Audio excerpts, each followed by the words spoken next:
Are you ready? Yeah. So, do you have any questions from what we talked about before the break? Any questions, especially on the blue ocean strategy? Okay. So, did you have the chance to do a business canvas before grid action? No. No, it takes more time, and you had to lunch. More important. Yeah, exactly. Yeah. So the next thing on the competitive environment is the suppliers. So it's also important to monitor the suppliers, in order to be able to find some different sources of information to feed your strategy, because the suppliers are also providing other companies, and because of that, they can tell you what are the actual trends. They know what kind of products, solutions are demanded a lot by your competitors, and keep talking to them and really consider they could be good partners for feeding your strategy. So it's very important, and it's also a reason why we are talking more and more when we are talking about our suppliers, about partners. We are partnering with our suppliers, and also our suppliers are making our strategy efficient, because they may also play the good game to supply quickly, and because they are on time, they give you the opportunity to be on time with your market, with your clients. If they are not, you may be sometimes in trouble, and you can't really say to your client, I'm sorry, I can't deliver because I didn't got the raw material to manufacture your product today. It's a little bit tricky, So it's important to have a good relationship and use this opportunity to also to get information from them. Same thing with distributors. So we have suppliers ahead, and we have distributors on the other side of the value chain.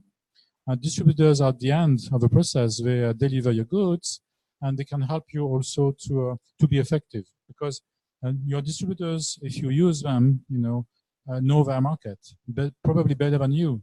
Why? Because they used to deliver solutions to their clients, and they know what their clients want, what do they need, and because of that, they could be good, very good advisors to tell you what you should do in the future in order to maintain your competitive position. Okay, so think about it, and same thing, consider your distributors as your partners, because they may help also to be to help you to be effective. Technology. So we talk about technology when we saw the Pestel analysis solution, and technology in general is important to monitor. I need to know what's about technology, because a new technology coming in could be a good opportunity maybe to address a need which was difficult to do before. Because the technology was not necessarily enough mature, or the processes were, let's say, too complicate, and this new technology could bring simplification. And every time you could have this opportunity, consider it to improve your value chain, your capability to be even more successful. Okay, and also technology could give you some good opportunities to really enter in new markets, considering addressing needs differently. Demography. So when we are considering, and it's the same thing with culture and economy, when we are considering to be international, so it's very important to monitor demography, to monitor culture, to monitor economy, because we want to know if this market I'm targeting is mature enough, improving, and when it is appropriate to consider really to enter in this market. Okay, so for this reason, we have to really monitor demography, and demography could help sometimes to get good indicators to set up a strategy. Okay. Okay. Okay. Next thing is culture. when we are considering culture, this is something important because again, the world is multicultural, the world is global, and we may want also to address this opportunity to be international, to be global. And we all have also to embed in our strategy the multicultural part of it, because cultures are different.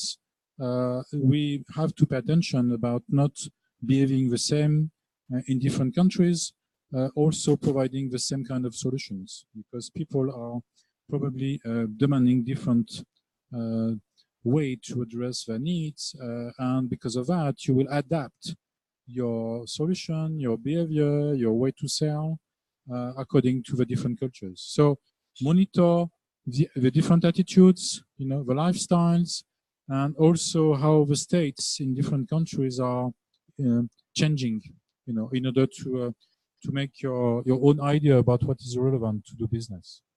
Okay, and I really push you to do it because more and more today, and especially in Asia, there are emerging countries.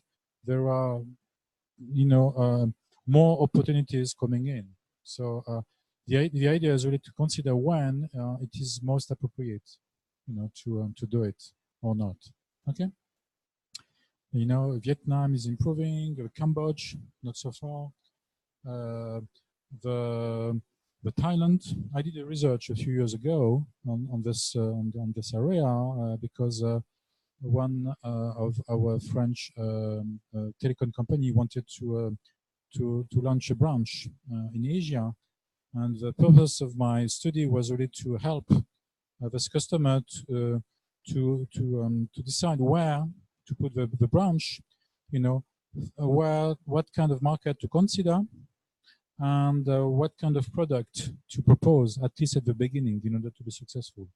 Okay, and with whom to partner, because in Thailand, we cannot open a company on our own. We have to partner with local people. Okay, so monitor that, and you will be more and more confident. And of course, the idea is to think about the opportunities to grow your market. Okay, economy. So we talked about that this morning. So the economy is changing. The economy could be improving or becoming worse sometimes. We saw those economic crises a couple of times. And because of economic crisis, things are changing. It's not necessarily negative. When we have an economic crisis, the only thing we have to consider is that it will be different. People probably are more concerned about the price. And because they are more concerned about the price, you have to change your marketing strategy, and probably in order to have a more attractive price, review the way to package your solutions, etc. Okay. Regulations. So we talked about that also this morning, and again, for me, regulations are important to monitor because we want to be, compliant with the regulations. We want to be compliant, and we need to know if it is a constraint we may consider, or it could be also an opportunity because let's say you are the regulations change, pushing you to be, to have specific skills in order to be able to set up a business. And let's consider for a second you have such skills, so you may think, oh, I have this opportunity to enter in this market where most of my competitors don't have such skills. So for me, my skills will become a competitive advantage because the regulations push me to be compliant with such skills. Okay, so it could be, let's say, if you want to work with children, you may have also to have some abilities to of healthy things, etc. Okay. Last thing, other industries. Do you have any idea why I consider it could be important to monitor other industries? Any ideas? Because the difficulty we have, we can't know everything about all the industries, because we will spend 100% of our time to go around and to look for information. And at some point of time, we have also to do business, to talk to our clients. So here, basically, if I advise you to consider monitoring of industries, it's because you could find good ideas coming from other sectors, other industries. So this is the first argument. And the second argument is that you can decide to partner with other industries.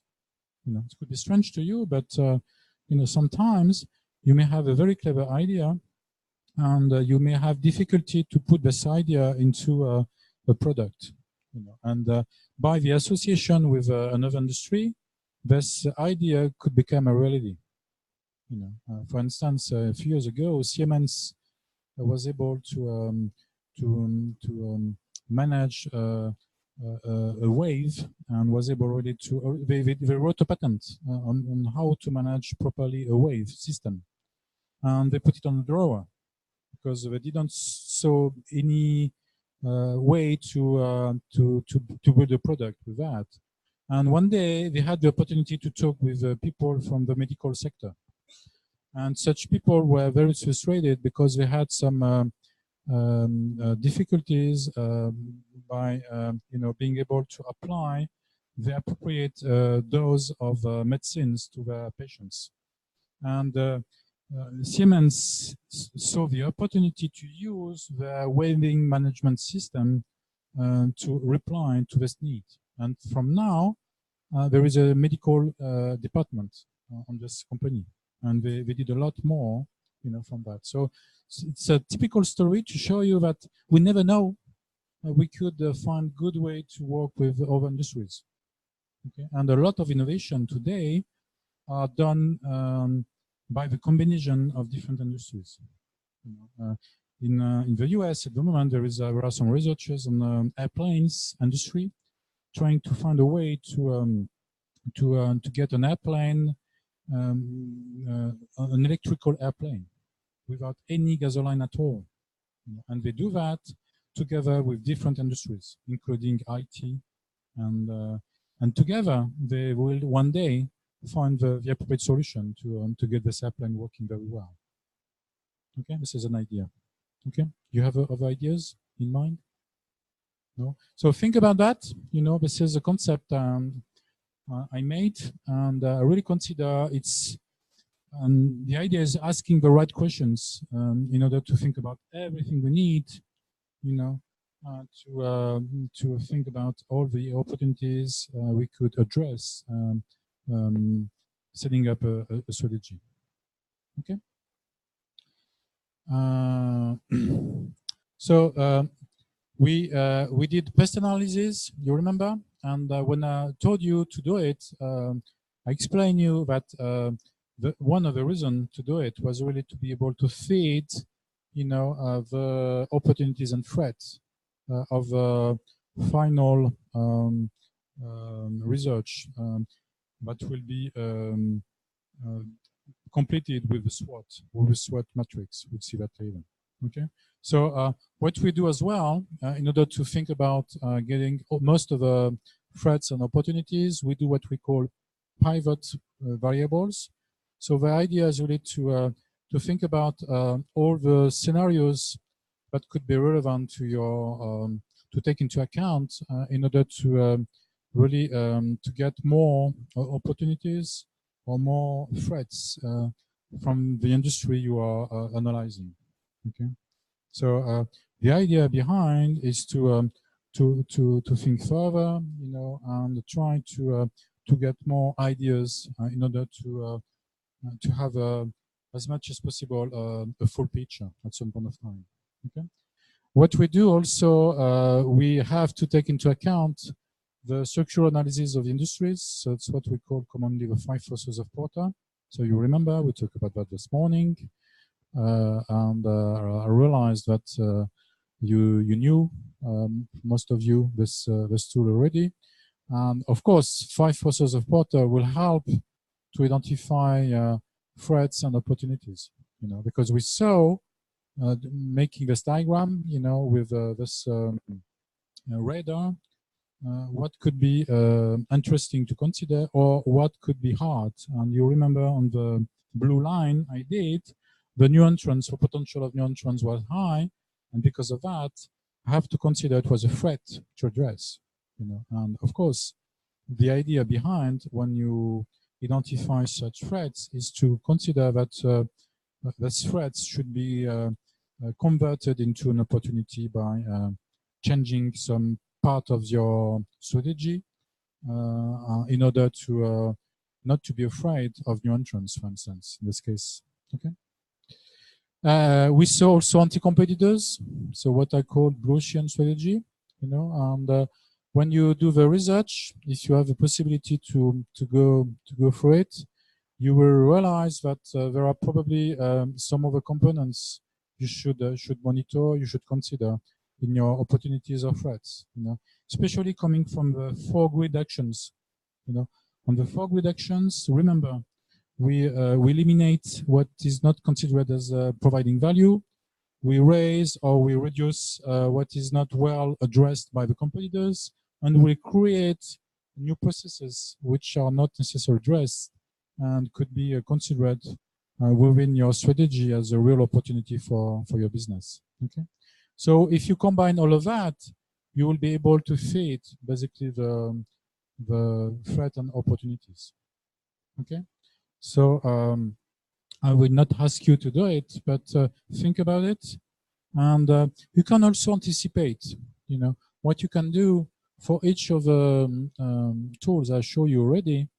Have 2 columns, you know, especially the pastel for each argument. Store the arguments you will find on a positive and negative column. So it could be, you know, opportunities and threats.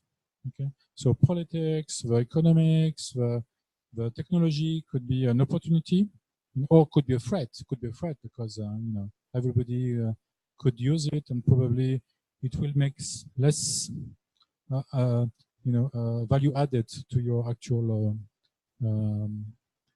strategy. Okay. Another thing which I really consider is important, and it's part of really a secret to succeed, is what we call the key success factors. Have you ever heard about that, the key success factors? And for me, this is something you should know by heart as well. Okay, if I say that, it's because I can tell you I apply that every single day as well. So the idea is really to consider what is important for the client to consider your solution.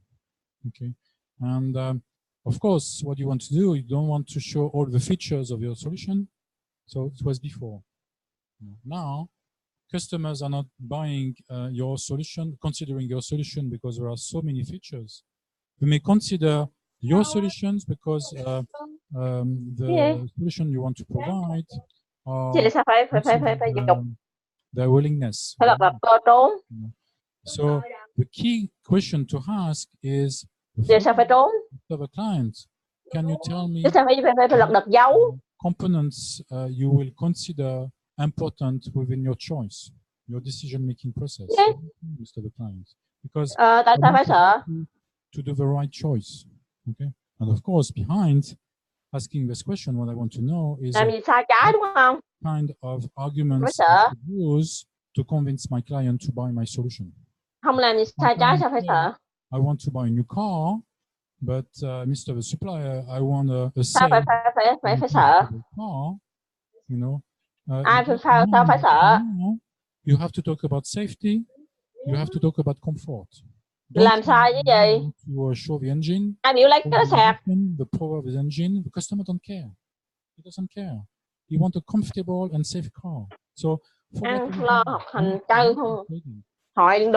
say the customer is crazy, stupid, because he doesn't realize how powerful is and innovative is this car. But I don't care as long as the customer buying. Sign a upon of time.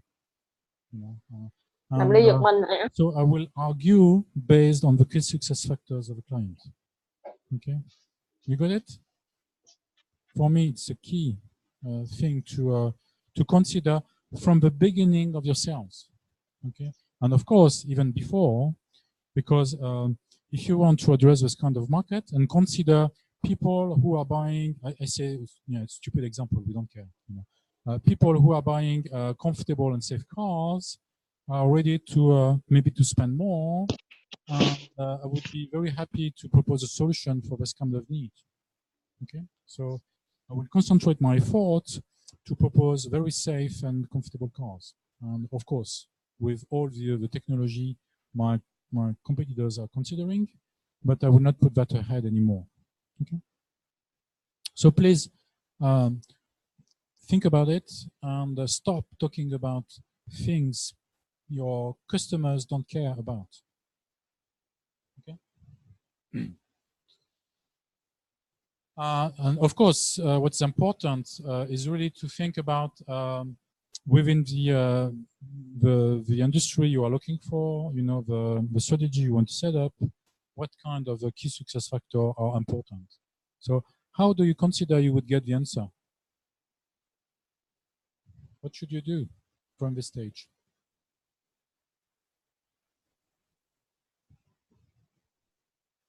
What would you do? You want to know.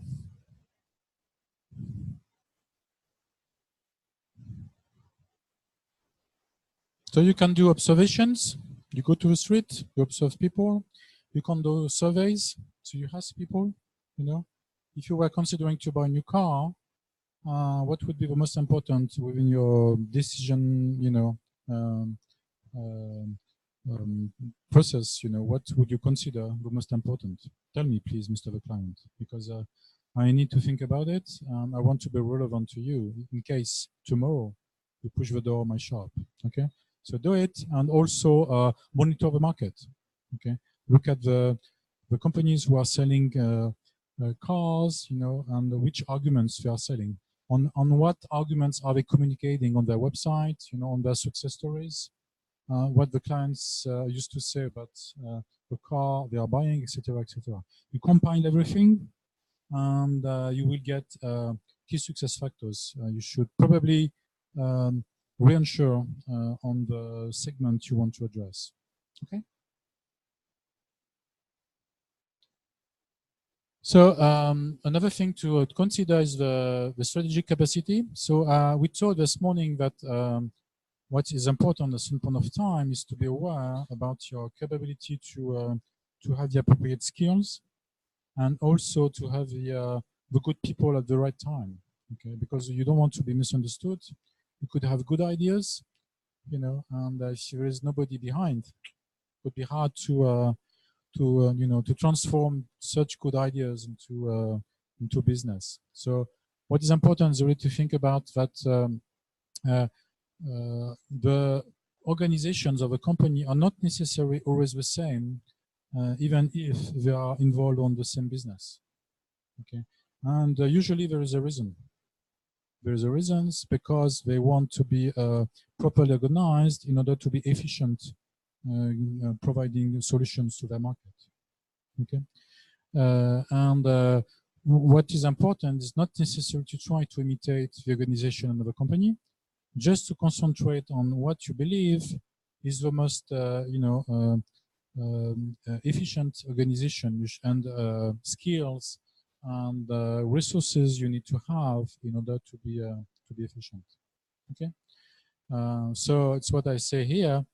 You know, think about you know, what is the best really to consider in order to set up and maintain a competitive advantage. Okay, you want to be better than your competitors. You know, probably your market is considering that the customer service is a key, is important.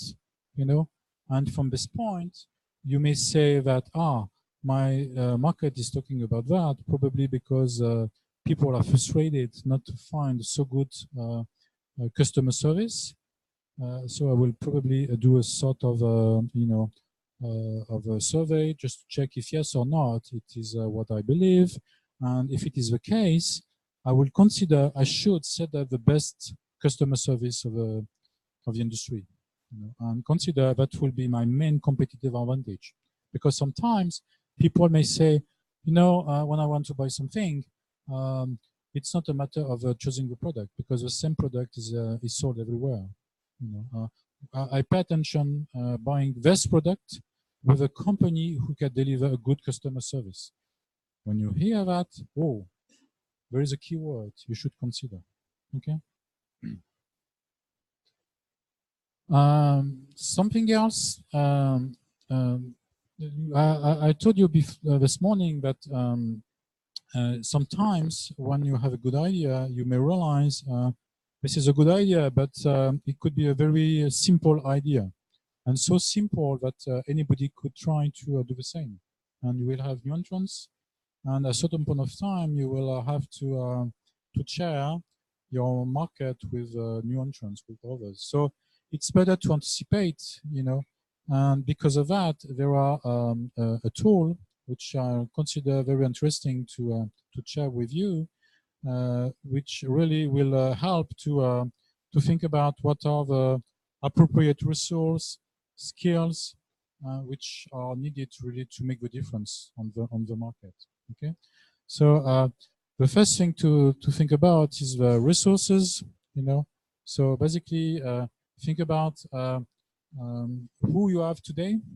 You know, because you don't necessarily need to start from scratch. You know, you may have already some team members, and think about what they are able to deliver, to do, because you probably hired them for a specific reason, because they are good at something, and you should also be aware that they can do other things. You know, they can also bring value in another space, you know, where could be interesting to consider you have already the knowledge within your company to address new needs, for instance. Okay, so it's always better to know, and for that you need to know what you have. Okay, and the second thing is really thinking about what you can do with it. You know, if you have people who have been hired for, you know, let's say you are in IT industry, they have been hired to write softwares, to make softwares, and they may also show you that they have experience on marketing, you know, on making, you know, being able to think about how to transform a need into a new product. You may consider, oh, this is something I would like to address because I believe I should be more on personalization, for instance. And if I address personalization needs, I will have to think about what I need to do every time I sell a solution. And this employee could help me to qualify the needs and could help me to know what kind of efforts we need to do to be able to deliver, for instance. Okay, so we got the capability really to go further. That's the idea. Okay, so behind the idea is really to think about what kind of capabilities we can develop in order to maintain, to improve our competitive advantage. Okay. The third thing is working on dynamic capabilities. Okay, and here again, the idea is really to think about what could be changed, what could be improved, you know, over time, because sometimes we hire people who want to improve their knowledge. They want to work on different area, you know, in order to be more skilled, you know, and because of that, over time, the employees get more skilled, but also the company have more capabilities to address different needs. So this is something you should also put on the table and consider that it will help you really to basically to improve your strategy over time. Okay, let's say you want to invest in a new technology which is merging. You know, I was talking this morning very quickly about big data. Big data. We all heard about big data. We don't necessarily know what it is. We may realize that we have to do something about it. Otherwise, we may be considered as has been, you know. And we may, from now, when we hire a new employee, pay attention that this new employee gets some knowledge on big data or is willing to learn. So it is a way also to anticipate, you know, the capability to perform and over time to improve your capabilities. Okay. Okay. So basically, the kind of tool I can propose to you is what I call the VRIO. Rio. So Rio is with a V, V like value, you know, R like rarity, E like immutability, and O as organization. Okay. So basically, if I consider the V valuation, I have to get in mind the value of my offer.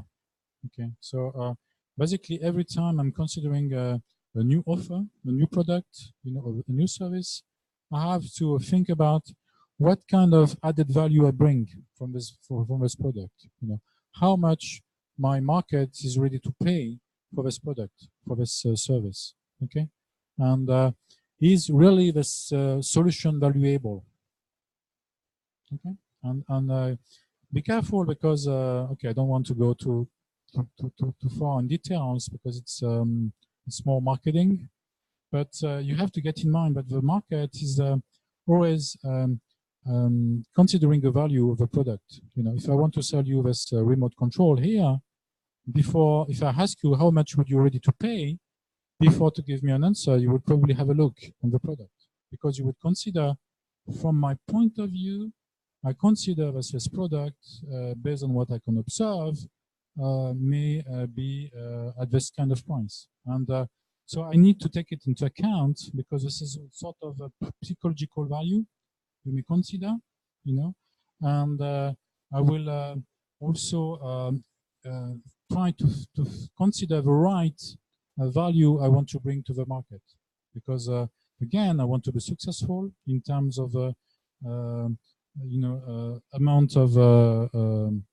income, but also value added I want to bring to the market. You know, I want to give you some solutions in order to help you to be more efficient with your own clients. Okay, so the second letter R is for reality. So basically, the question you should ask, you know, is my solution I'm thinking about real or not? In other words, am I an additional supplier in the middle of plenty of suppliers providing the same thing? In such case, it's not real at all, because you can find the same product everywhere. Or am I the only one at the moment to propose it, or something in the middle, you know, one of those, but not so many. So it's important. It's important because if your product is difficult to find, there is not so many suppliers, you may expect more success than if you are one of plenty of those. Okay. The third question is, for me, the key question: imitation. Okay. So here, what we are trying to think is, if a competitor would consider to propose, you know, a remote control like this one, you know, would it be easy to make it, or would it be very hard because I make the life difficult, you know, in terms of technology use, etc. So I have to ask this question in order to think about, you know, is it difficult enough to imitate for me not to get so many new entrants in the market? Because of course, one of my goals is to put entry barriers. You know, if I realize this remote control is easy to build, I should probably do something about it in order to make it more difficult. You know, change the screw or something for my competitors to consider that it will be more hard to do. Okay. And finally, the O is for organization. You know, and in this case, what is important is to think about: do I have the appropriate organization to succeed? Okay. When you are considering to build a strategy, you have always to think about different scenarios. You know, everything could go well, and in such case, what kind of organization I need to deliver if things are going well, and consider that you should probably apply this kind of organization, you know, with enough people to deliver, etc., because clients don't necessarily want to wait, you know, weeks, months before to be delivered. You have also to think about if the success is quicker than expected. You know, if from day one everybody wants to buy my solution, I may be in trouble if I don't have the appropriate organization, because if I'm not able to build, if I am not able to pack, to deliver, you know, people may be very upset about it. And for me, it would be a mess because I would not have the opportunity really to sell as I was expecting. So in this case, I need to anticipate the solution. Of course, I don't need to hire hundreds of people. I should consider if it goes quicker than expected, I should probably partner with this company who is reliable, who is able to deliver, and who will help me to do the business for me. Okay, and of course you have also to what I call have a sort of a crash scenario where everything could go wrong. So if it's painful to get the market to consider buying your solution, be careful not to have too much people, you know, doing nothing. In such case, it will be hard for you because you will have to pay salaries of people not having appropriate income capability. Okay, is it clear for everybody? Rio? I like this tool, and honestly, this tool is not very known. And this tool, if you ask all the questions, you know, help you to think about again all you should consider in order to set up the appropriate strategy. Okay. Any questions? Second.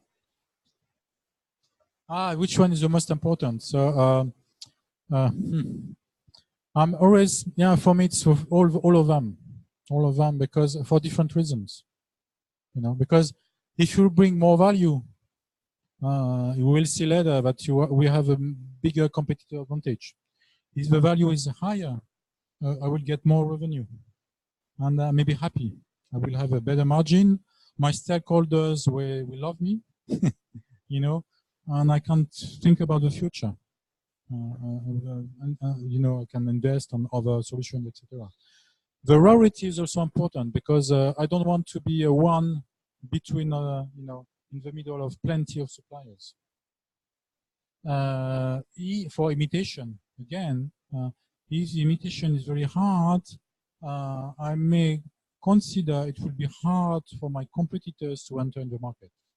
And I will be, honestly, I will be in peace and I will like it. Okay.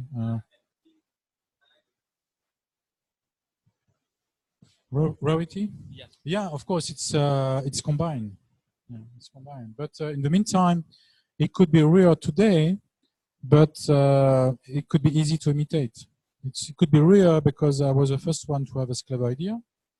But yeah, okay, it was clever, but simple to copy. So because it's simple to copy, tomorrow everybody will do the same. So rarity is going down. Okay, so not sure it's the same. And yeah, organization again is a key. But again, organization, I push you not to hire too much. And my advice really on that is to go considering working with partners. You know, have a sort of network way to work. You know, and there's plenty of advantage to do that because you will work with companies who have strong capabilities in a specific area you don't necessarily have or you don't want to generate, and because of that, you will have a possibility to work with the best ones. You know? And such people who may be very hard to convince working as an employee in your company. Okay, so I do believe that working as a network with different companies is very interesting. Also because today you have probably you need you know, help from your partners because you are leading the market. But the following day could be one of your partners who may say, "Hey, I need your help because I have a request and there is a skill you have I don't have, could be useful to win this market." So you have more chance to succeed in general. Okay, but it's another subject. Okay, organization. And there is another way to consider this this methods by also embedded the the sustainability component, you know, when it is appropriate. And today it's more and more appropriate. We talked this morning with Pastel, we saw the environmental thing, you know, and we know that more and more we are concerned with environmental things, you know. And again, environmental is not necessarily only ecology, you know, it's, I would say, another way to behave, you know, and could be sensible to your market.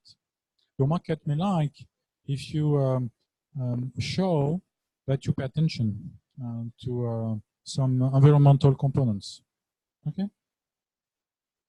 Where probably it is important for your customers, and your competitors may not necessarily do it seriously. So it makes a difference. Okay. So here is a way really to resume when you are applying this this tool, and I like this chart. You will find it on the internet. Okay, I got it from internet. It's a free picture. So basically, you start with the beginning. You know, is it valuable? So if it's not valuable, forget it. You know, you don't have any competitive advantage. You know, it is a competitive advantage. Okay, you're wasting your time. Okay, change your mind. If it is valuable, so ask the next question. Okay, is it real? So if it is not real, you will probably have a good idea, but you will provide confusion. You will be one more supplier in the market. You know, how can you show the difference with the others? Okay, so it's the reason why the competitivity is not so so evident to prove. Okay, if effectively it is real, you know, ask the next question. Is it difficult to imitate? Okay, so if it is not difficult to imitate, of course you have a competitive advantage. But until when? Until the next supplier will decide to enter in the market, and he will decide, it will be the end of your competitive advantage. Okay. If it is not, sorry, if it is not difficult to imitate, you may have an interesting competitive advantage. And of course, asking the last question, you know, if you have the right organization to be able to operate such solution, you have a long-term competitive advantage. So it's a way to prove to yourself that the store will reassure your capability to develop on a long-term expectation a competitive advantage. Okay, so I don't mean that if one of them is negative, you can do nothing. No, you probably have to do something to secure your long-term competitive advantage. Okay, again, if it is easy to imitate, you can always write a patent. You can always change something within your process, within the the pricing structure, everything to make the life difficult to your competitor to enter in the market. But at least you know it, and because you know it, you pay more attention to add it in your strategy. Okay. Any questions? No? So here again, when you are considering to build your strategy, it would be interesting really to practice this tool in order really to be able to see how powerful it is. Okay. So I will go further just to show you different tools, and if we have time, we will practice at the end, if you agree. Okay. So next thing is the value chain. So before to talk about value chain, I would like to talk about benchmarking. Have you ever heard about benchmarking? Yeah. So how would you explain benchmarking? It's cool. Benchmarking. How would you explain what benchmarking is in general?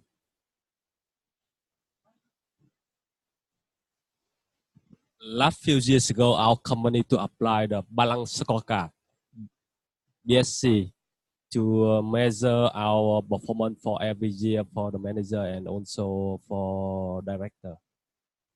It's okay.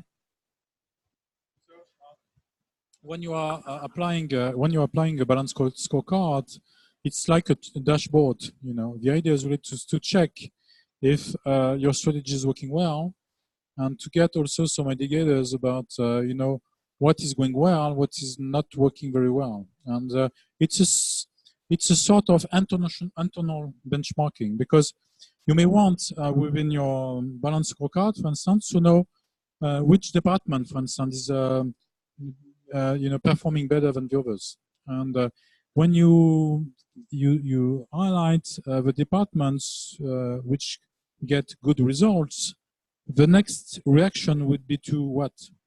What do you want to know? You want to know why. Why is it performing better than me, than my department, you know, than my region, etc. And so you do a benchmark, an international benchmark, in order really to know if there is any method they are using who could be relevant to my department, to my region, in order to exceed performance. That's the idea. I want to improve. So in general, when I'm practicing benchmarking, it's trying really to get good ideas and check if such ideas could be used for my business example. Okay. When you are acting like a consultant, every time you have an idea, you shouldn't start with a blank sheet of paper. The idea is to try to find good ideas elsewhere, you know, in order to feed your strategy. You see what I mean? And for that, there is a very good tool which is benchmarking. Okay, so there are different level of benchmarkings. You know, so first one is the historical benchmarking. So basically, the idea is really to think about over time how you may improve your capability to succeed. Okay, so you take a period and you analyze and you see the results. Okay, so the second idea would be an internal benchmarking. So it's exactly what the example I used. You know, thinking about the balanced scorecards. You know, the idea is to try to consider that what is working well somewhere in the company should probably be useful to know in order to be replicated elsewhere.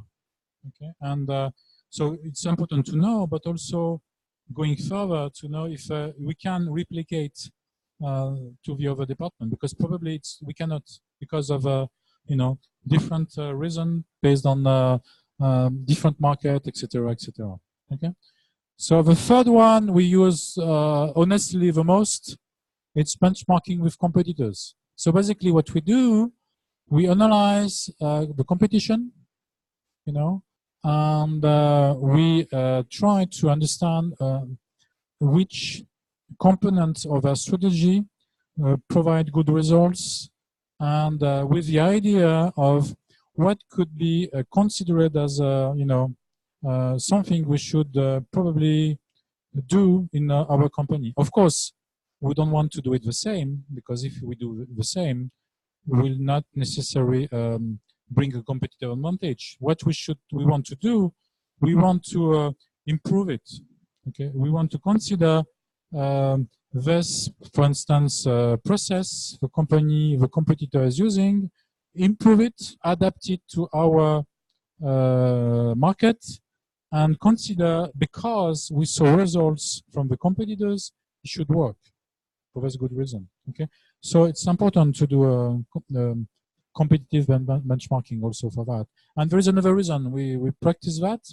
You know, when I'm used to say, be different, be unique. How can you be different? How can you be unique if you don't know your competitors? Tell me. I don't know myself. I don't have a solution. If I want to be different, at least I need to know what my competitors are doing, how they do it, in order to do it differently. So I need to know. This is important. Okay. And the last one is the benchmarking of best practices. So basically, I take an industry or another industry.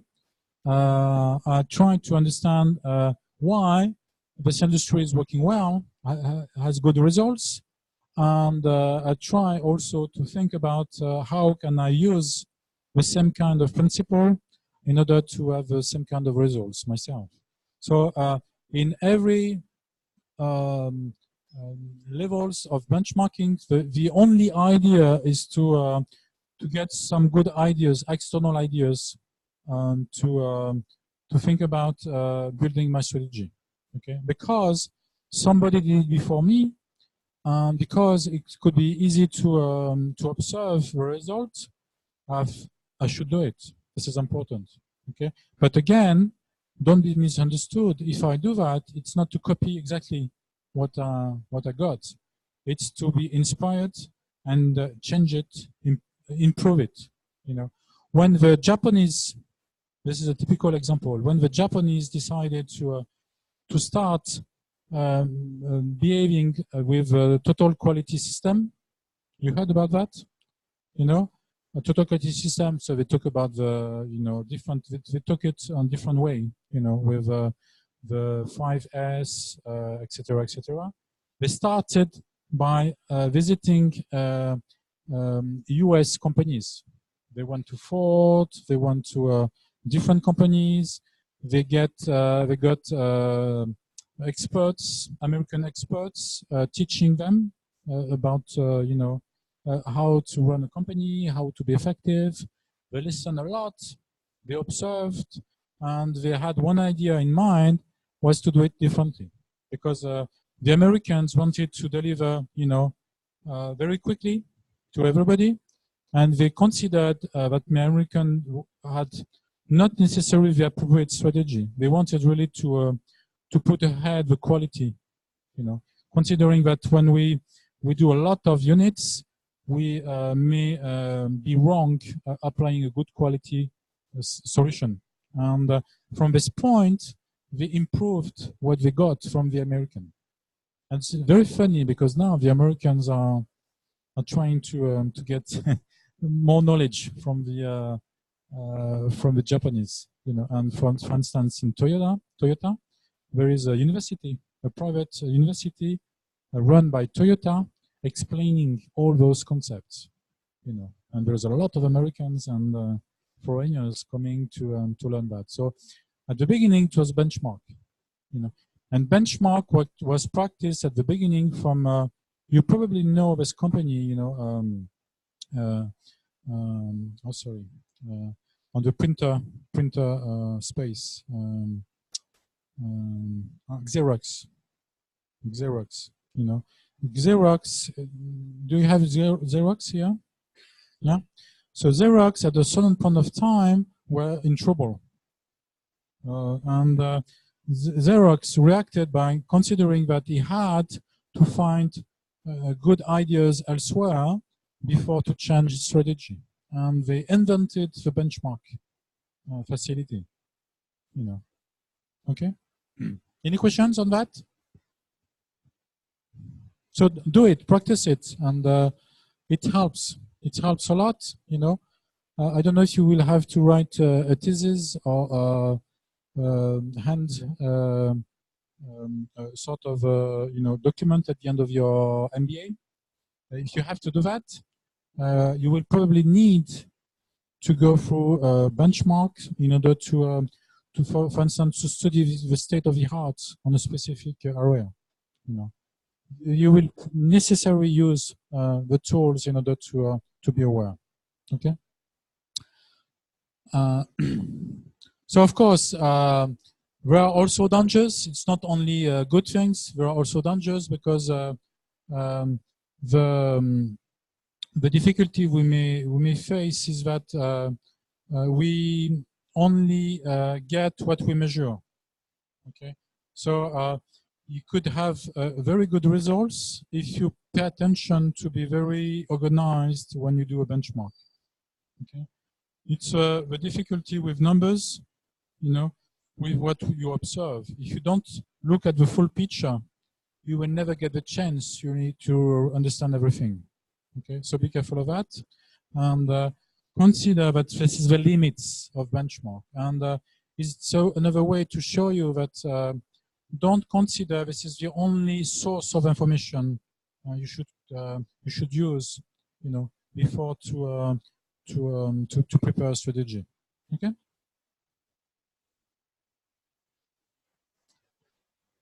So next question is about the value chain. So I use this term a few times already. I don't know if you pay attention. I was talking about value chain. How do you have any concern? Do you know what is the value chain? Yes. Our company is providing the technology solution, and in our company we define the value chain is the first one is design, survey first, and after that the design, and after that contract and sell, and after that the project management and implement and after sales service. Is this a value chain? Okay, thank you. Yes, it's exactly that. So basically, the idea is really to consider that what do we do in order to deliver the solution we provide to the market. So basically, it's all the processes you put together in order to bring the value to your market. Okay, and when we are considering that, there are what we call the the key activities. So it's basically the activities that really have a real impact in terms of cost and quality, and what we call also the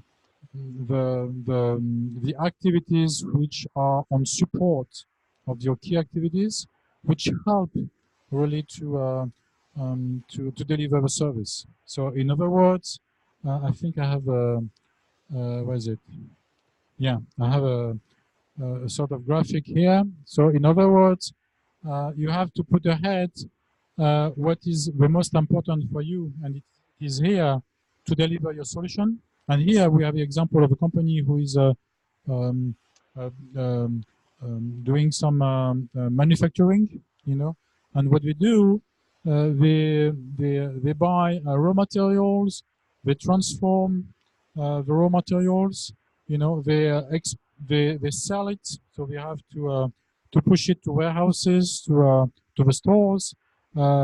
They also sell and market the solution, and of course they have also they propose also a service, and usually when you do that, you will have a lot of administrative work to do, such as managing the resources, so it's HRs, all the infrastructure, where you have to think about what kind of a technology you should use to be efficient, there is also all the procurement.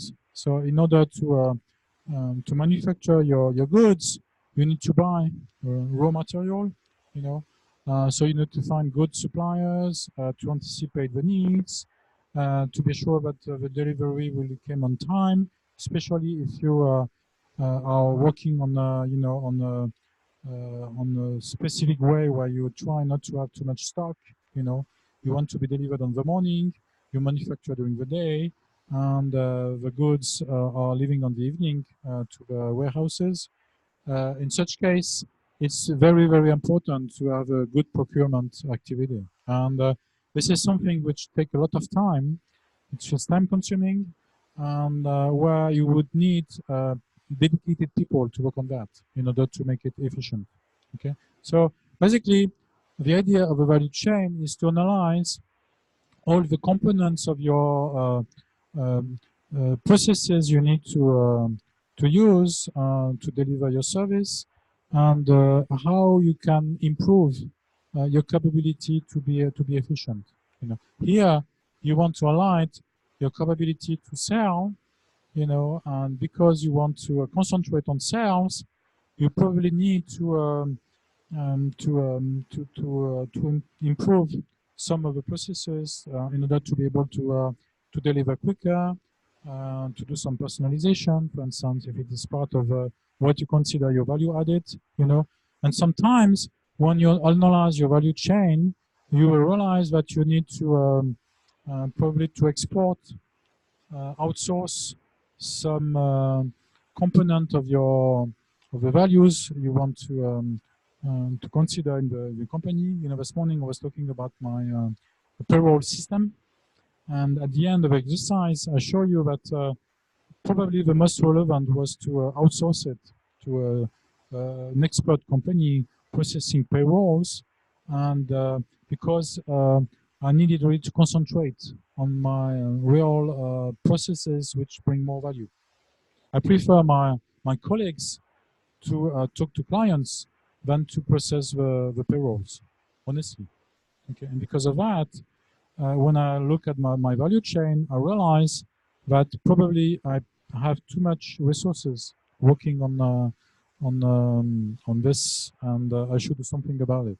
You know, so it helps, and it could help also you to think about what's the appropriate organization and what you should put ahead in order to be more efficient, providing a better competitive positioning.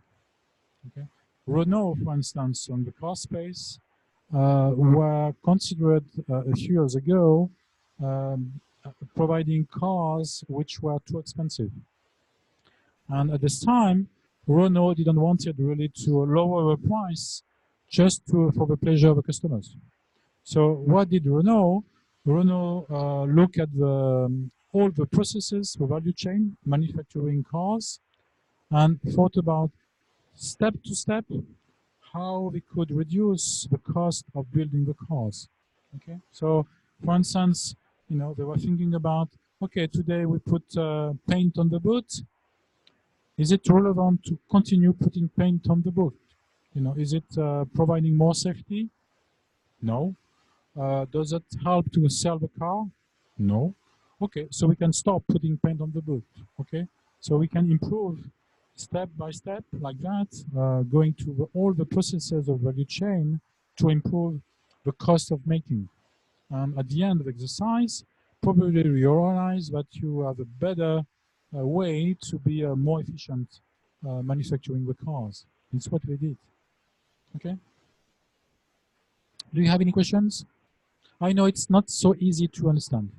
I admit that, you know, it's a little bit abstract, but I really consider that it's part of what you need to analyze in order to make the difference to your market. Okay, because you know, let's say you want to be more profitable, you want to be you know, more relevant, proposing, for instance, personalization solutions. And how do you do that? Okay, so you have to find the best way to get the capability to personalize your solution without getting your customers to wait for weeks before to be delivered. It could be just a matter of hours. And today, honestly, it's easy to do it. Okay. So yeah, I talk about the cost chain, and have a couple of slides here just to show you. I'm sorry, it's in French. I just realized it's in French. I forgot to translate it. But the idea is that you have the same way when you present the value chain, you present the cost chain, and you see if your activities are, you know, subcontracted, if they are strategic, you know, it's here, or if it's common activities, you know, and basically the idea is really to try to change and to improve this cost value, like you would improve and like we just saw with value chain and with the example of Renault. Okay. So it would be also interesting to go through value chain, you know, in order to realize, you know, what would be appropriate to set up in order to build your strategy. Okay. So we'll do that in a little bit later. Okay. So something else, just to go through all the steps, building the strategy, is the SWOT. You probably already heard about it, I'm sure. Most of the time, students say, hey, please, we are very confident with that. But I realize that there are not so many people really confident using the SWOT matrix. Okay, so how would you explain the SWOT is and the SWOT can provide?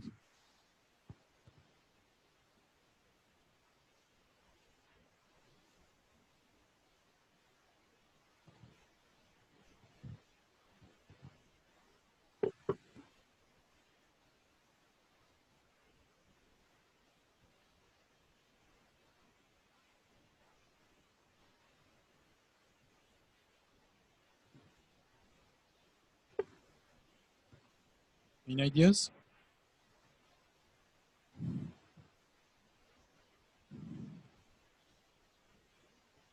No? So the SWOT analysis is really summarizing the key findings and all the analysis you did on the environmental parts and also the internal part of the strategy of a company. So basically, this is a strategic tool because you can have within this matrix a resume of the main components you should consider when you want really to think about the strategy you would like to set up, and it's a very good communication tool. I can show you. So SWOT is an acronym. So S for strengths, W for weaknesses. Okay, so it's strengths and weaknesses of your company today when you do the analyze. Okay, so it's the internal part, and the O is for opportunities and T for threats. And this is the external part. It came from the environment. Okay, so the idea is really to put ahead all the capabilities you have, the limits, because you have negative things, you have weaknesses today, and also highlight all the capabilities of the market in terms of um, solutions, opportunities you should consider, and in the meantime, how to avoid threats. Okay.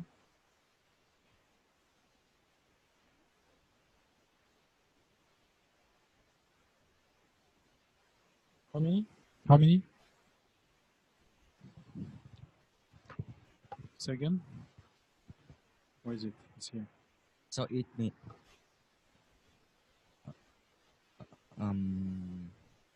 strength and weakness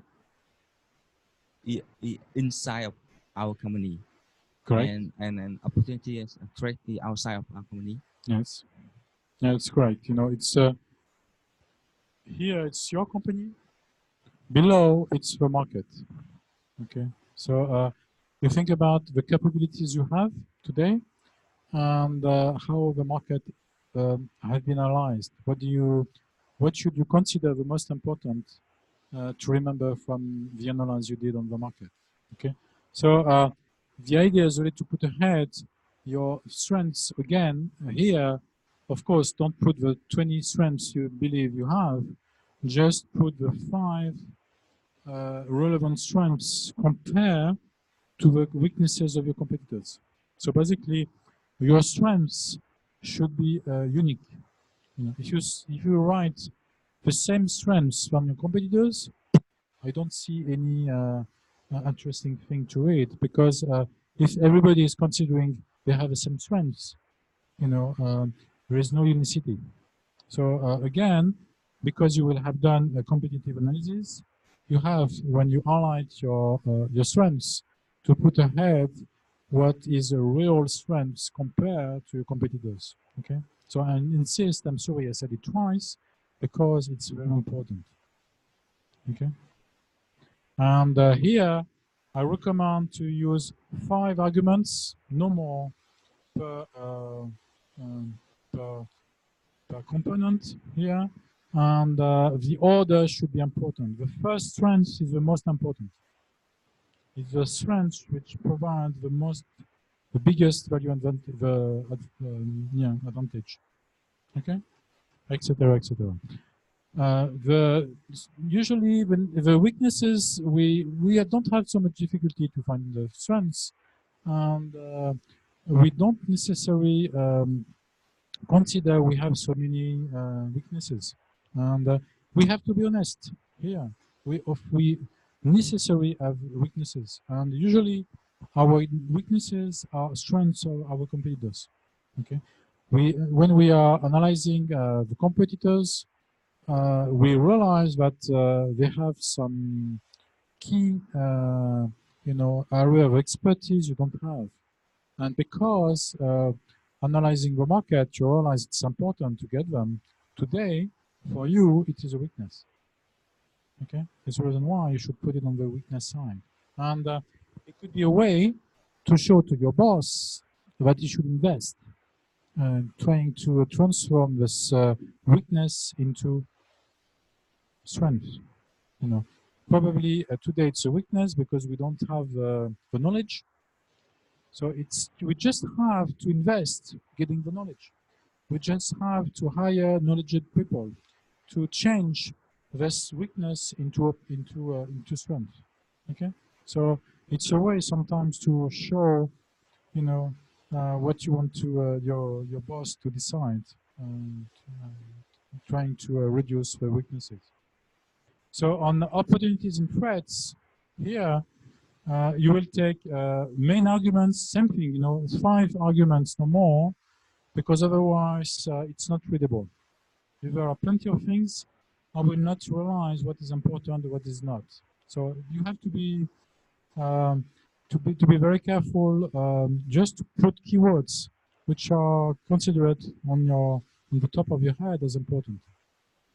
Okay. And of course, here it came from the market, external market, and this is probably things you should consider. So when you see an example, the idea is that you could spend hours, you could spend half a day trying to analyze a SWOT, and considering, oh, there is an opportunity here. Do I have the strengths to address such opportunity? Yes, okay. I take the decision to concentrate on addressing this opportunity. How I will do it? Okay, I can decide, etc., etc. Okay, so I will do that for every opportunities. When the answer today is no, because I recognize I don't have the appropriate skills, I don't have the appropriate organization, I don't have the appropriate technology, I may decide, if I got all the arguments which may help me to take this decision, I may decide to invest in order to be able to address such opportunity. And usually, once I'm not able to address the opportunities because there is something which is here, which is negative. Okay. What should I do about the threats?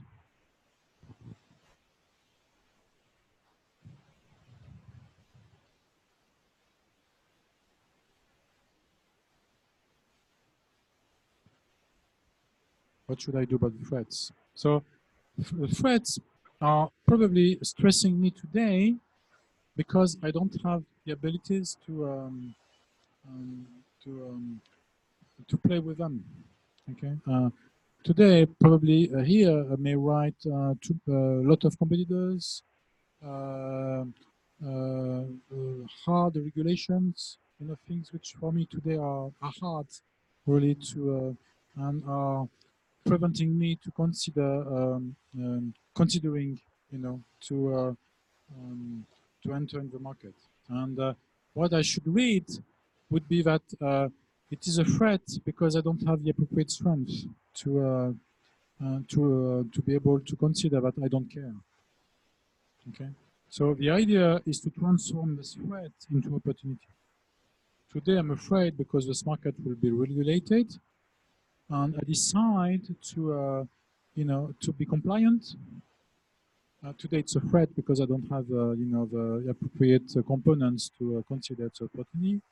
I decide to be compliant, and next time I will do my SWOT analysis.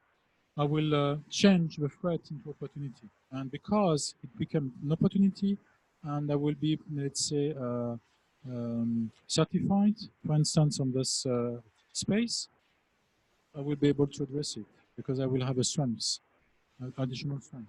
So you see, everything is linked, and this wonderful tool help you to take strategic decisions. Okay, so it's a little bit frustrating because I would like to use an example to prove you, and usually I do it, with the students. You go to the board, you show your SWOT, and we think about it. What can we do? It's my first question. Okay, and you will be surprised how powerful it is to find good ideas, to take commitments, and you go back with things you have in mind that you can do in order to be even more successful in the future, to secure your business. Okay. Any questions? So if we'll have time, we'll go through it in the last hour. So yeah, it's exactly what I said. With the strengths and weaknesses. So what is important is what we know that we know how to do. So basically, we have the strategic capacity we are aware of. And in the bottom here with opportunities and threats, what we do, we think about what do we need to do in order to consider that this such opportunities and threats would be interesting to be considered in order to improve my business. So at the end, the idea is to take some commitments, and consider that we will improve the strategy based on this tool. Okay. Any questions? Does that make sense? Have you done a SWOT already? Yes. Did you use it this way or? When I learn a new product, I always we have to report to our board director about the SWOT matrix. And they also very funny that opportunity and threat. Some in the team, some people say that this is a threat. Some people say it's an opportunity. Yeah, sometimes. Yeah. And why do you think they say it this way? Depend on the feeling of the people. Some people say that okay, this is a threat, but also the threat for the competitor. If we take a good out trend, and the threat may be an opportunity for us. But sometimes some people say that this is opportunity, but don't have some how to say don't use our trend. Maybe this will become a threat. Yes. Yes, yeah, the difficulty is sometimes you have colleagues who could be negative, so they see threats everywhere because they are afraid. And when we are not afraid, they say no, it's not a threat. It's an opportunity. We should address that. And I'm not afraid of that. So it's another way to say be careful. And sometimes we're wrong. We put it on the wrong side. But we can discuss about it, and the reason why it's always important to show the SWOT to your colleagues and to have a discussion about it, because you may be too much negative. It's like the glass could be seen as half empty or half full. Everybody don't see it the same way. Okay. And in reality, you have water in the middle, so it's the same thing for both, and they are both saying the right thing, but differently. Okay, so yeah, it's a matter of interpretation, and also of spirit. Some people are not afraid about challenges. Others are not considering it's possible to afford such difficulties. Okay. But sometimes you could take different steps before to consider that a threat will become an opportunity. Okay, you need to invest. You need to invest on technology first, on knowledge second. You need to build a reputation, and afterwards you may believe now we can consider that it's not a threat anymore. Okay, because we have a recognition of the market.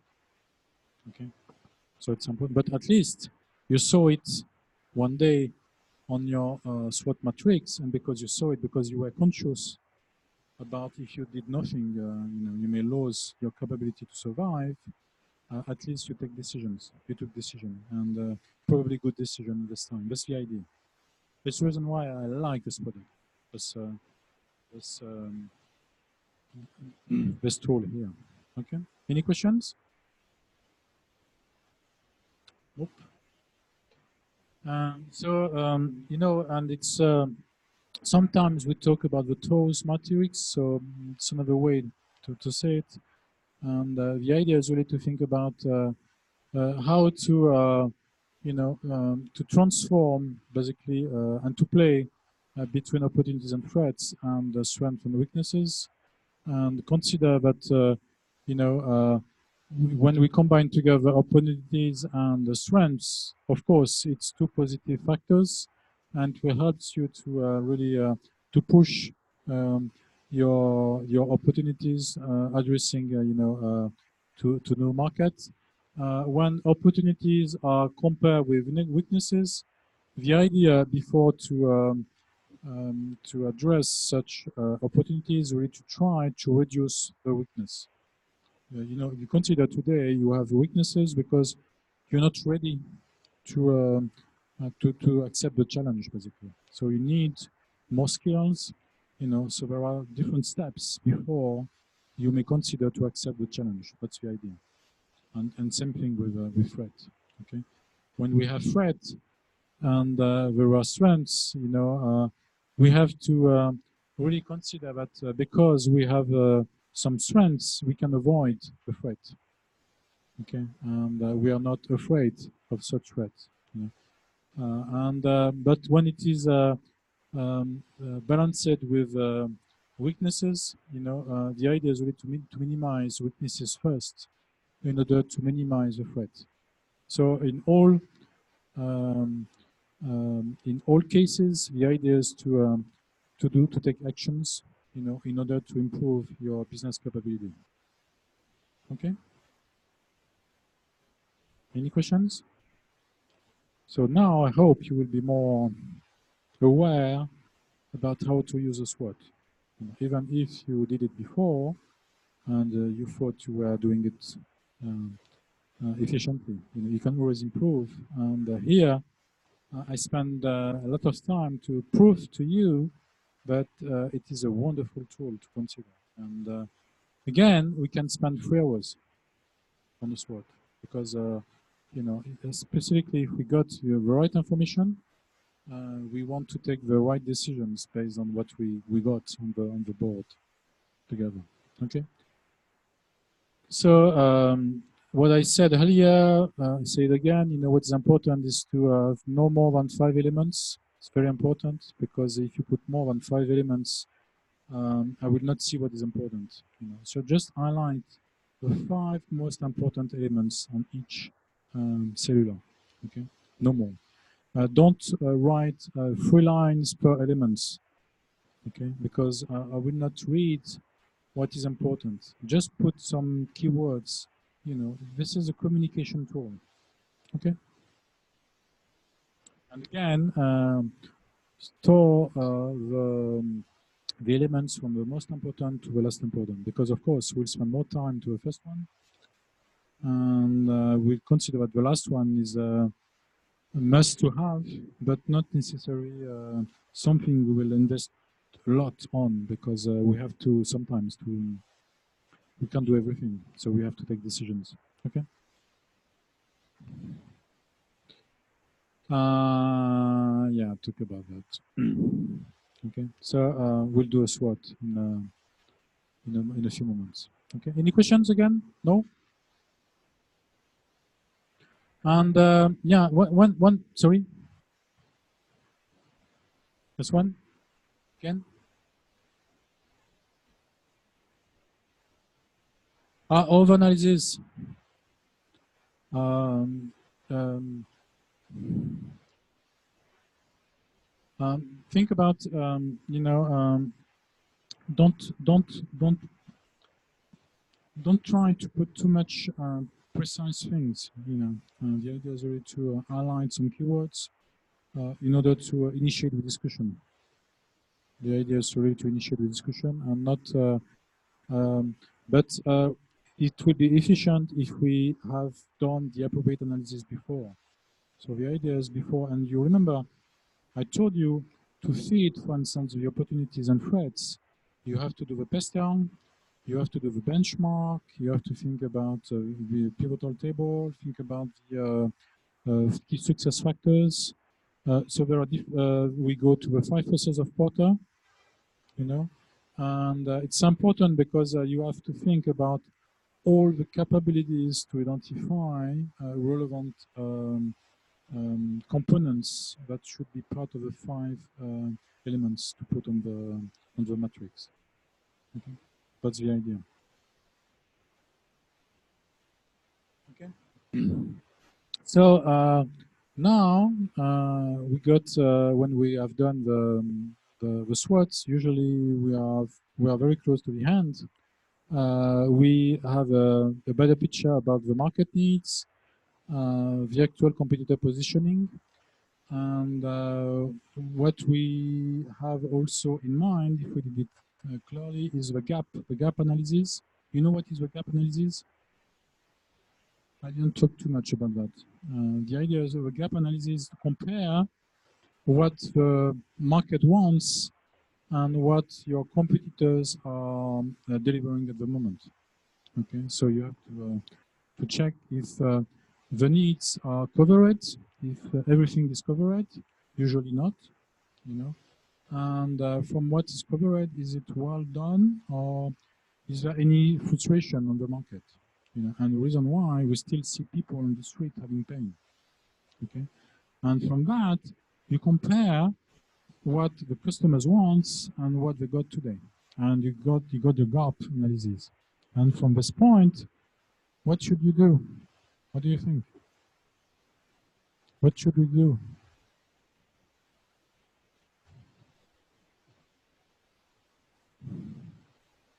You should consider to propose a solution based on what you analyze on the gap analysis.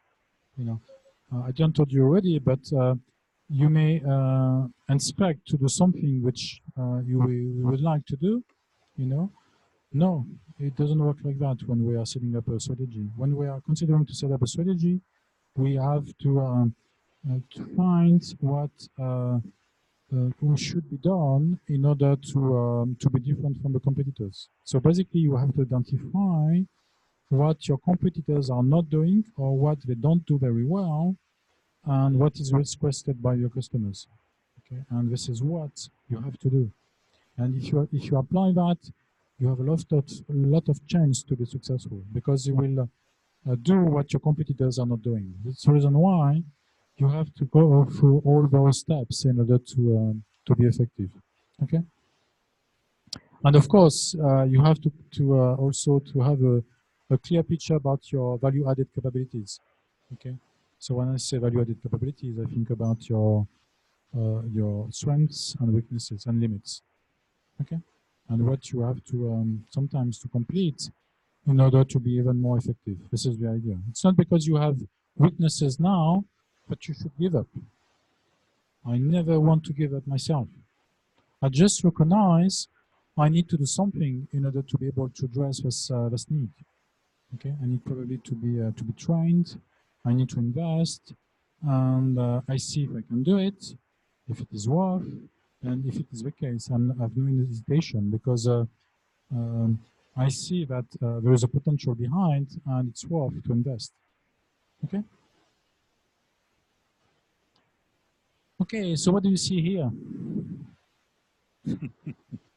I like it.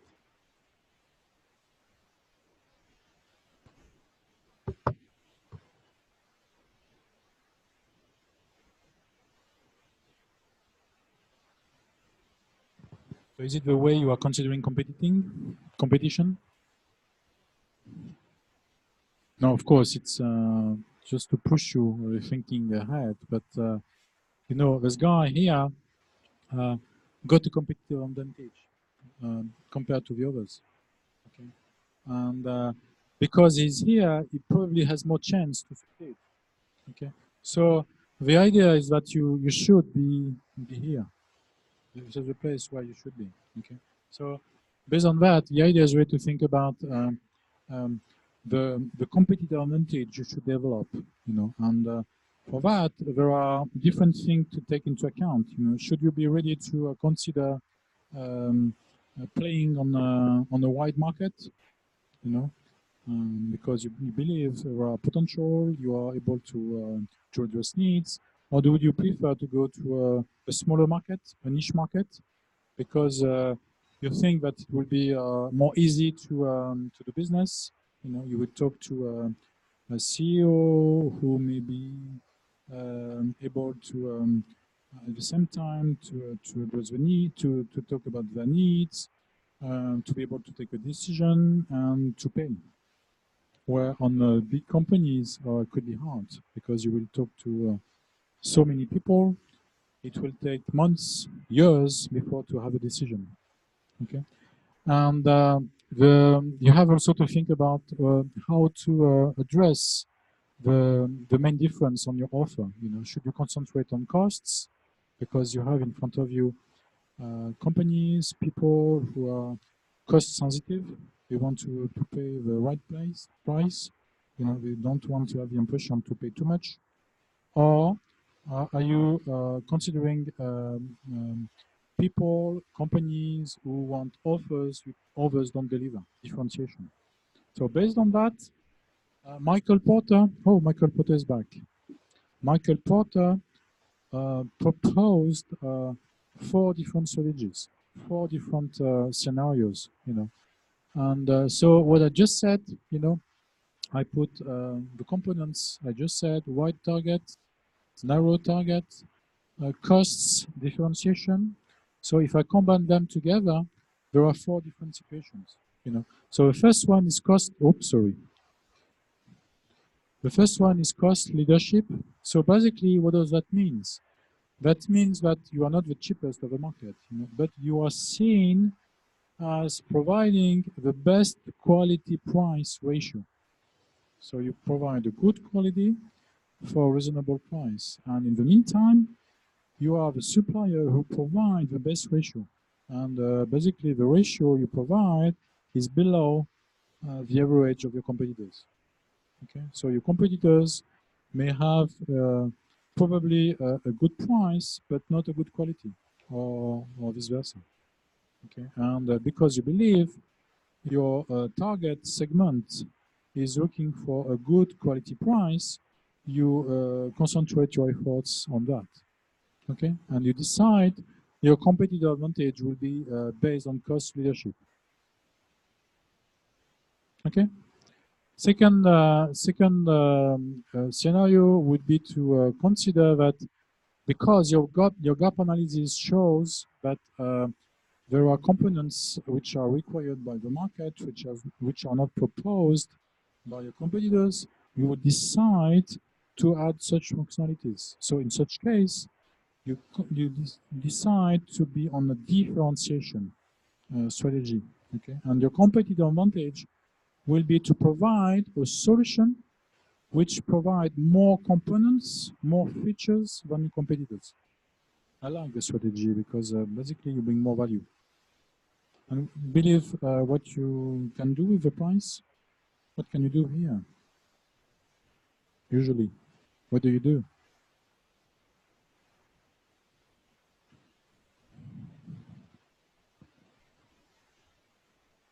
Usually, because you provide more value, the price is higher. The price is higher, but you have to be reasonable. Of course, it's 10-20% more. It's not the double because you just want more functionality. Okay, so it's good because you can consider it's worth to do it because you will have a possibility to higher the price and to have probably a good, better, margin out of it. Okay, so now if you prefer to be on a narrow market, you can still apply the cost leadership, but based on concentration. So you go on smaller market and on the smallest market because there are competitors, because there is a demand on solutions with a cost, better cost quality ratio, you go to the strategy. Okay. Or again, based on the gap analysis you did, you realize that on this narrow market there is a high need for more functionalities. You may decide to concentrate on differentiation. Okay, and in such case you are here. Okay, is it clear for everybody? So basically, when you are describing your competitive advantage, you should explain, that you are on one of those sections here.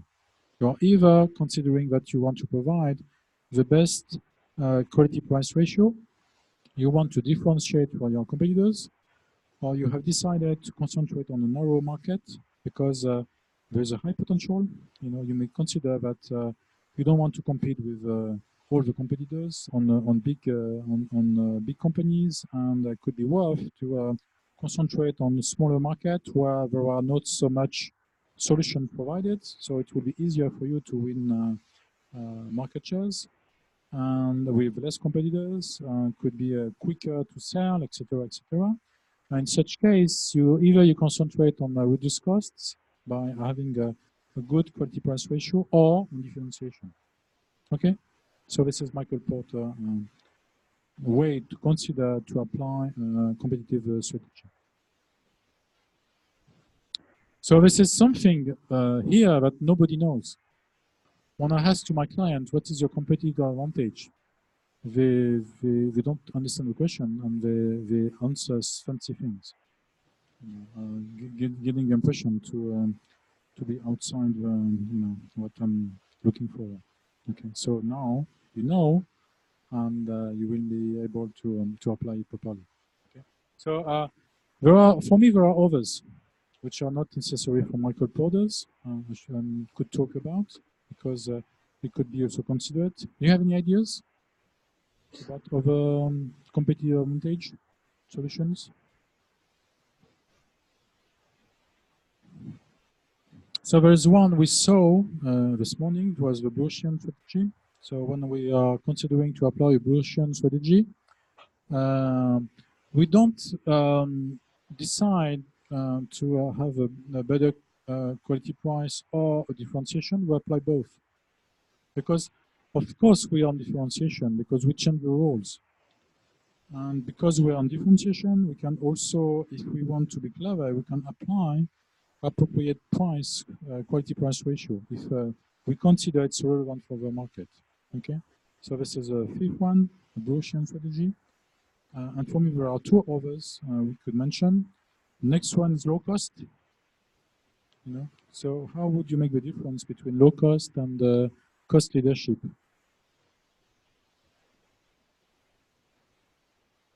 So low cost is basically when you concentrate on being the cheapest of the market.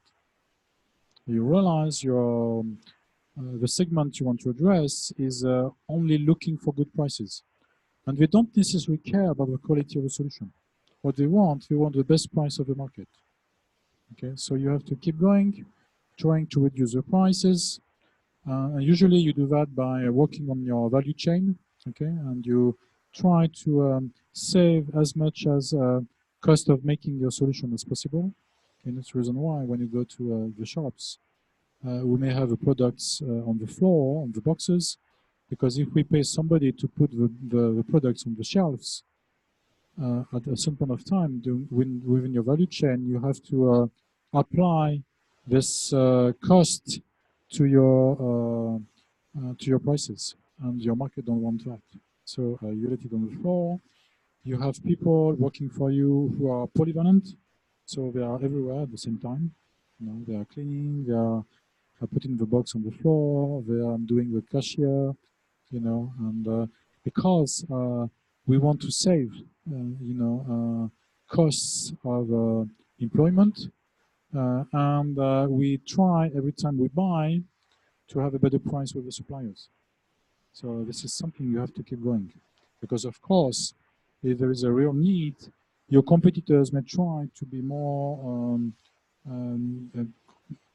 to have better prices than you. So again, you have to keep going. Very important. Okay. And when the way you are communicating when you are on a cost low cost strategy is only on low cost. Forget to put ahead the products. People don't care what they want. They want a good price. So the reason why we put big numbers and nothing else. Okay. Low cost. And for me, there's another one based on my experience. I'll talk about it a little bit this morning. It's reducing the time scales. So basically, the idea is to innovate very quickly, quicker than your competitors. You launch your solution, and when you launch your solution, you have already in head to launch a new version. You know, and you should consider that your product will not be sold for a long period of time. So why would you consider it could be relevant to do that?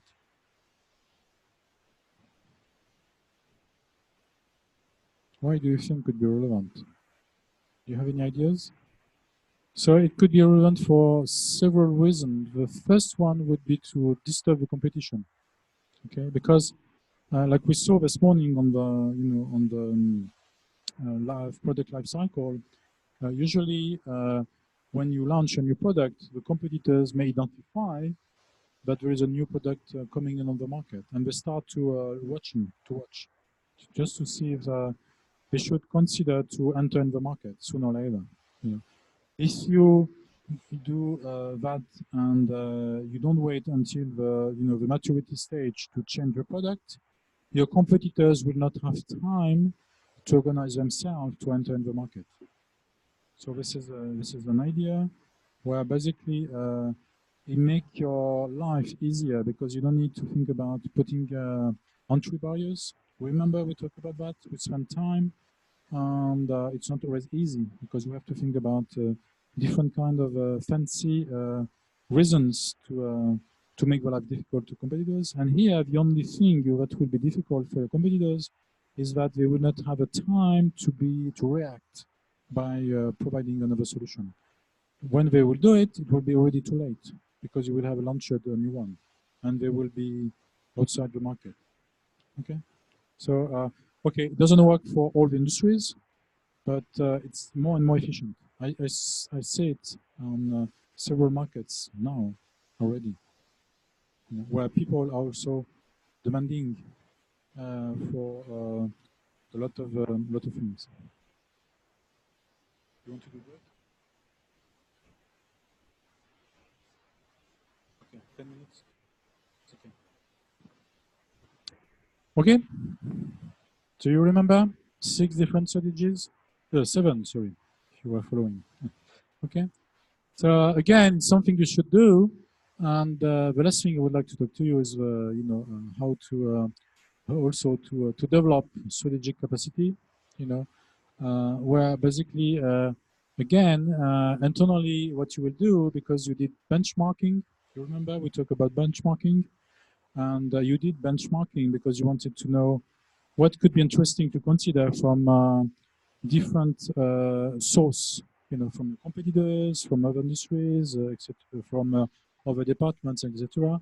And what you want to do is really try to generalize best practices and expand your capacity to succeed.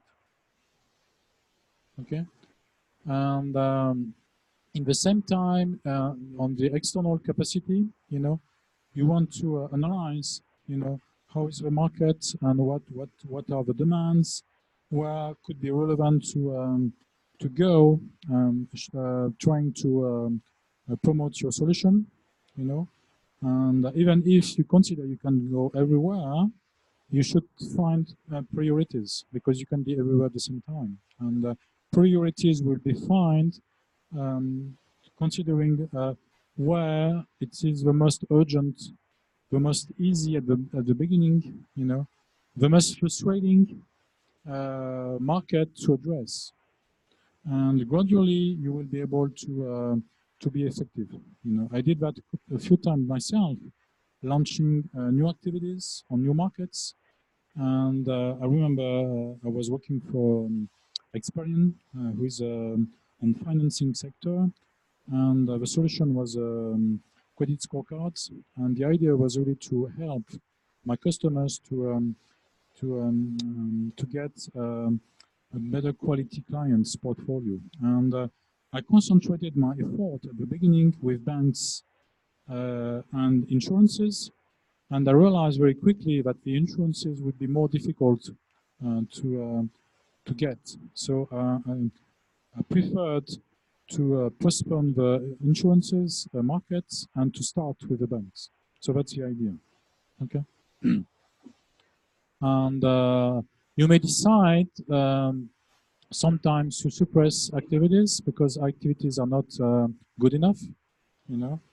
And what you want is efficiency, you know. Every time you do an effort, you want a result.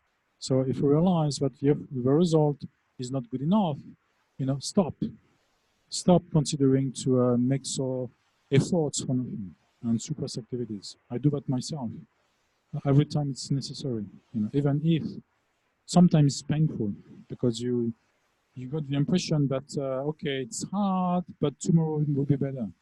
And some point of time, you have to consider that tomorrow may be even harder than today. So forget it and try to find a better idea to succeed. That's the idea.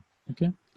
And of course, follow up the results. This is important. You know, you have ideas, you set up a strategy, and honestly, we don't necessarily know by advance if the strategy you decided to launch is good or not. So you have to monitor it, and afterwards consider that it's working because you got the results, or it's not working, or it's not working enough. And in such case, you need to do something about it. Okay. So don't wait too long before to take actions. You know, especially also because it's impressive to see how quick could be market change today. You know, I remember 20 years ago, I was used to set up my strategy at the beginning of the year. You know, I was using my kickoff with my teams in February, March.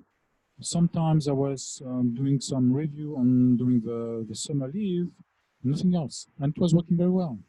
Now it's a constant concern.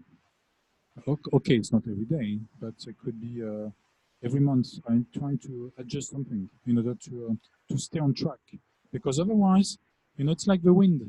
You know, the wind could push you outside your target, and because there are winds, so wind could be the competitors pushing you and trying to be better than you. You have to keep going and correct your your objective in order to be on track, to stay on track. That's the idea.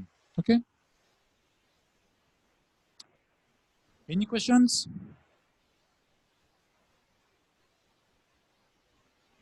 Any questions? No? So, what did you learn? What did you learn? Nothing? No, don't. What do you remember from this session? What do you think is the most important you learned? Tell me. So, the first advice I would give again would be to not consider that you know, you should change nothing. You know, just think that every time it's appropriate, you have to adjust your strategy. Okay, and in order to find the right way to do it, you have to monitor. So keep going. You know, listen what is going on, observe, you know, and you will find opportunities. You will find good ideas. You know, look at what other companies are doing, even on other industries. You know, and consider that sometimes it could be good ideas to consider within your strategy. Okay, listen your market, what your customers are uh, demanding. You know, what are their frustrations. Think about you know, how the improvements are in terms of technology. You know, try to consider that you shouldn't work alone. Be really working with competitors, sometimes with a partner, you know, in order to improve your capability to work with the best people. This is very important. And try to implement a new way to be effective, and always check the results. You know, it's like when you're driving your car, your scooter, you never drive looking back, you know, or looking on the left or right. You know, you look your dashboard, you know, and you look if you have enough gasoline, if there is no red light, and if basically you can go to point A to point B. That's what we talked this morning to finish with. Okay, was it clear? A lot of things you have to think about it already. I hope you are very frustrated, because if you are, it's because you were interested. And if you are frustrated, please review the slides again, and read, and look at the potential, you know, on the street, down the window. Open books, look at what your competitors are doing, you know, and take a lot of good things out of that, and you will see that the idea, and this is for me the most important, is to be different. You have to be different. You know, I don't want to, sorry about that, but I don't want to see you as chickens. You are not chickens. You are all experts in one area. I'm sorry about that. I want you to react. The reason why I'm using this word. You are expert in all your area. Show it to your market. You are the best one to deliver. Show it. Prove it. You know, don't put the head down, because your market will not see you. You know, so you have to be unique, and think about keeping that over time, because today you can be unique. It's not too difficult. If you apply what I explained, you will be able to be unique. But you have to be unique tomorrow, the day after, etc., etc. Otherwise, one day your clients may say, "Thank you, you were very nice. I loved your product, but I found another supplier who is better." I don't want this day to happen soon. Okay?